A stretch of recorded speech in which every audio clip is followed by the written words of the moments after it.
ప్రత్యేక ఓటర్ల జాబితా సవరణ ప్రక్రియపై కాంగ్రెస్ పార్టీ నాయకులు కార్యకర్తలు ప్రతి ఒక్కరూ అత్యంత జాగ్రత్తగా వ్యవహరించాలని పరిగి ఎమ్మెల్యే రామ్మోహన్ రెడ్డి పిలుపునిచ్చారు. పరిగి నియోజకవర్గంలోని అన్ని మున్సిపాలిటీలు, గ్రామ పంచాయతీలలో గ్రామ సభలు ప్రారంభమయ్యాయని, ఈ సభలు సెప్టెంబర్ 16వ తేదీ వరకు కొనసాగుతాయని తెలిపారు. ఓటు ఏ కారణం చేత రిజెక్ట్ అయిందో సంబంధిత ఓటర్లకు నోటీసులు ఇస్తారని, అక్టోబర్ 19న ఓటర్ల తుది జాబితా విడుదల కానుందని తెలిపారు. వయసులోనే వారందరూ కూడా ఇట్లాంటి ఫామ్స్ అన్ని కూడా వాళ్ళకు ఇవ్వడం జరుగుతుంది. ఇది తెలుగులో కూడా ఉన్నాయి, ఇంగ్లీష్లో కూడా ఉన్నాయి. ఫామ్ 6 సబ్మిట్ చేస్తే ఇప్పుడు వాళ్ళ ఓటు కొత్తగా యాడ్ చేయడం జరుగుతుంది. ఫ్రెష్ ఓటర్స్కి ఫామ్ 6 సబ్మిట్ చేయాలి.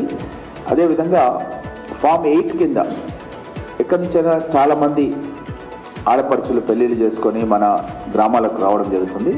దాన్ని తన భర్త పేరు పైన ఆ ఇంటి నెంబర్ కూడా అడ్రస్ రాస్తూ వాళ్ళ పేరు కూడా ఇక్కడ రాస్తే తప్పకుండా కోడన్లై కూడా ఓట్లు గ్రామాల లోపల వస్తాయి. కాబట్టి దీన్ని కూడా యాడ్ చేయడానికి ఫామ్ 8ని